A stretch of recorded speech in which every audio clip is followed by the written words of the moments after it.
Hi, I'm Larry Richardson, your step-by-step chef.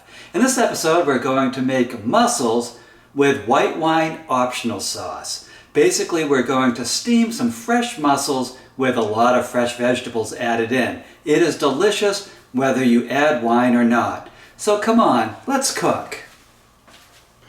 So here are the ingredients for our mussels with white wine optional sauce. I have 5 pounds of mussels here, and I just bought them today, so they're extremely fresh. Buy your seafood the same day and estimate about 2 pounds per person. For some reason, that always seems to work about right with these mussels.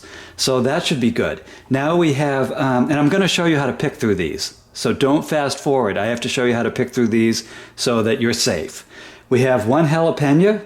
Optional. If you don't like it hot, you don't have to use this. A 1/4 cup of parsley. I have 3 green onions, 4 Campari tomatoes, 3 cloves of garlic. I'm going to use 2 tablespoons of extra virgin olive oil and 1 teaspoon of salt. Now, if you're going to add some wine to this, get a good dry wine. Make sure it's a dry white wine. Make sure it's not sweet. And add about 1/2 cup to this, and that should add plenty of that wine flavor to it. Again, that's totally optional. It's up to you. Sometimes I do it, sometimes I don't. And tonight, I'm just not in the mood. And I'm just telling you, this dish is delicious with or without the white wine. Now I'm going to show you how to put this all together. Okay, when you pick through mussels, there's a couple of things I want you to do. First of all, if any of the mussels are wide open, discard them. Just discard them. That means they are dearly departed. They've left this world, and they should not be eaten because you don't know how long they've been gone. So discard them. You see them, you discard them. The next thing I want you to do is just pick through them, and you want them to be closed. And you can just set these in a bowl, but you got to be real diligent about this. If you have mussels that are cracked, throw them away. They're probably, as we said before, dearly departed. And you know, this is kind of honor system, and you just don't want to serve anybody, including yourself, mussels that are no longer with us. And the other thing is, if you find one that's wide open, and like I said, these mussels are very fresh. If you find one that's kind of open, tap it. If it closes, that means that it's still alive, and you can cook that one. If it doesn't respond, it's again dearly departed. So with seafood, be extra diligent. See, this one's open. Oh, look, it just closed. It's still with us. So we can serve that one. But you just got to go through painstakingly and inspect each mussel. And you also want to go to a reputable seafood dealer in your area when you buy mussels or any other seafood, because you just don't want any problems with it. Let's see this one. See, they're closing up. They're still with us. So I'm going to pick through the rest of these. I don't see any wide open ones that need to be discarded yet or that are unresponsive, but I'll be right back. Okay, I'm right back. Here's a mussel. It's not responding. See, I'm tapping it. It's not closing up. Discard it. Be honest. Discard it. Don't serve that to anybody. So just keep on going through and see where you end up. Most of these are just fine. That one closed up. So anyways, I think you get the point. Okay, so I picked through all of those mussels. I did test them. I tap tested them. I know that these mussels are just fine up to this point, but I have 2 other points to make.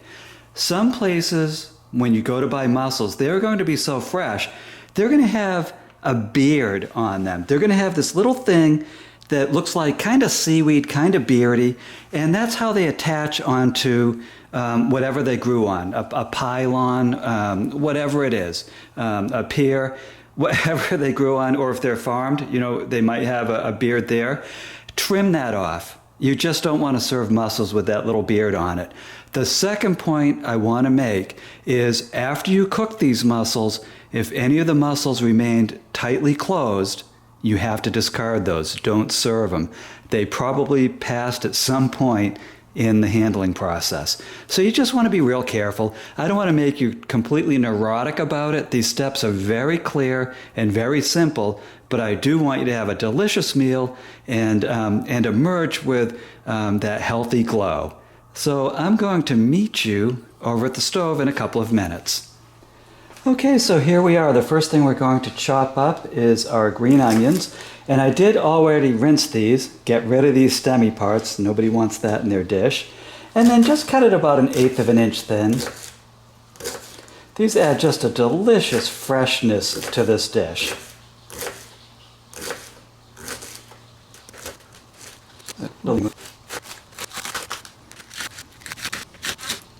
And I'm just going to get rid of these kind of dry pieces that you find at the top.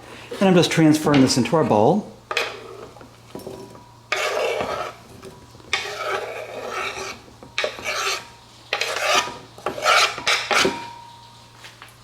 Next up are our Campari tomatoes. If you can't find Campari tomatoes, use either a large tomato or a couple of medium-sized tomatoes. I just find these Camparis tend to be very sweet, and I just love them. And I'm not going to take the seeds out. I'm just taking the stem pieces off the top. I don't mind the seed and pulp in this because it adds a certain sweetness. And I'm just cutting this into slices.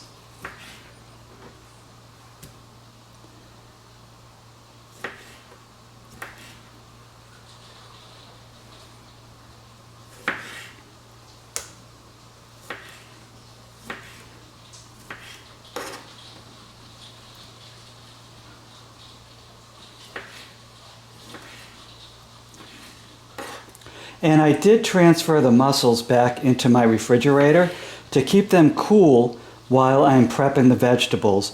And the reason I do that is twofold. One, because I am under these really hot lights. And two, because in Florida, where I live, I have to turn the air conditioning off or you would hear humming. So my place gets a little bit warm. So while you're doing this, you want to keep the mussels nice and fresh. So put them back in the refrigerator.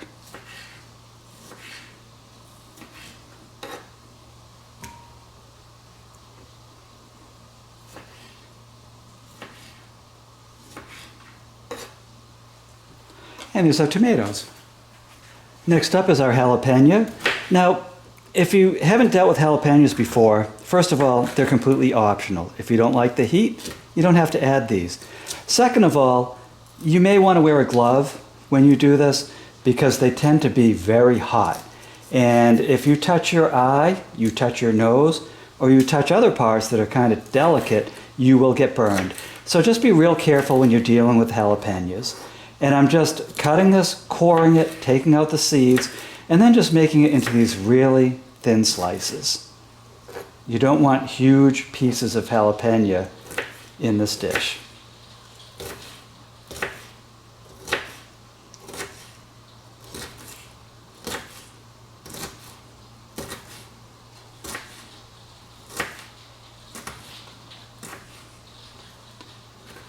And there we go, that's going right into our dish.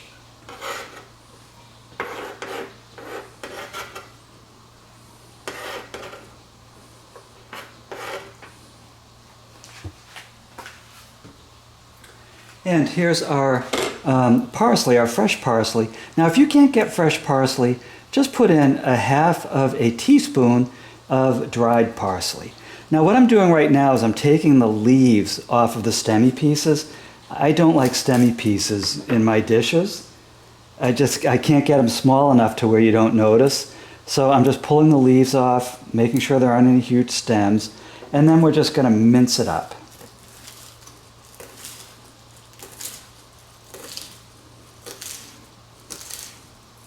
And mince it real fine. You don't want any huge leaves of parsley. You don't want people to feel like they're eating parsley salad with these mussels. And I would also take it really easy. I would not go any more than 1/4 cup of minced parsley because parsley is very powerful and it will take over the dish. You'll lose the subtleties of flavor.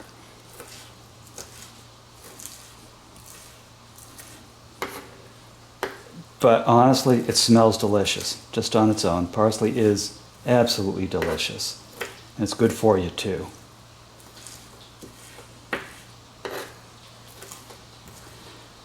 Okay, so that's all minced up, putting it in our bowl.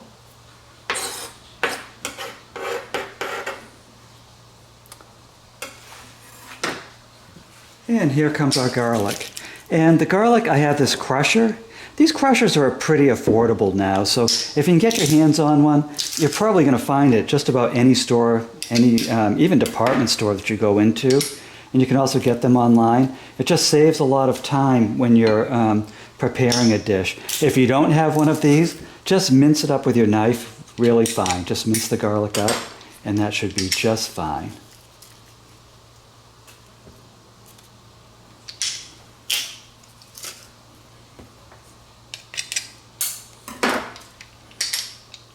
Okay. So there's our vegetables for this dish. Now let's just add our 2 tablespoons of olive oil. You can add a little bit more if you want, but this really isn't, it's really just to keep everything kind of mixed up well when we're boiling the mussels. So you don't want to go overboard with this either. And here's our salt. So I have all of this already prepared, so when the mussels are boiling, I can just put this in with them. So I'm going to meet you over at the stove. Okay, so here we are over at the stove. I have 5 cups of water boiling rapidly. I'm just going to drop the mussels right into it.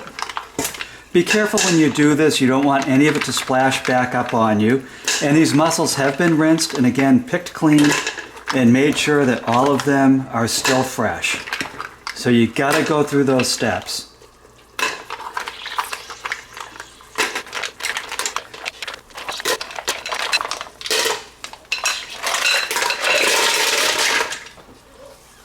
There we go. Now I'm just adding the vegetables into it. Get everything in there nice, the vegetables, the oil, the salt.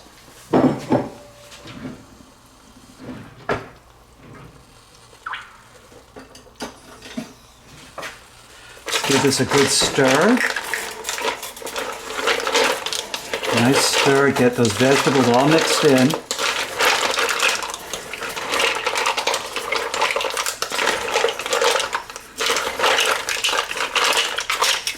And then what we're going to do is cover it and steam it for 7 minutes. Now here we are 7 minutes later. Now that's 7 minutes later from when you notice that steam is being produced in your pan.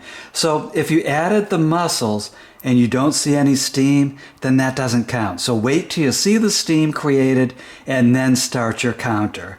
And you can see these mussels are well done. They are ready to be eaten. And again, as you go through your mussels, as you're eating them, if you see any that are closed after they've been steamed, do not eat them. But these are really fresh, and I'll show you how they look in a bowl in a moment. So congratulations, look at what you just made. You just made this steaming bowl of mussels with or without white wine sauce, and I guarantee you this is delicious. You can serve this with a nice French bread or a garlic bread, which I do have a recipe for on stepbystepchef.com, and you will just find that just an amazing dinner. Now, one of the reasons I had you use 5 cups of water in the steaming process is so that you can use it to make a mussels and pasta dish. So look up mussels and pasta, and you will absolutely love it. Now, what you might want to do is go to my website, stepbystepchef.com, and there you're going to find a printable recipe for this dish, along with printable recipes and video links for just dozens and dozens of delicious dishes prepared the step-by-step way. So my name is Larry Richardson. I am your step-by-step chef, and I'll see you in the next episode.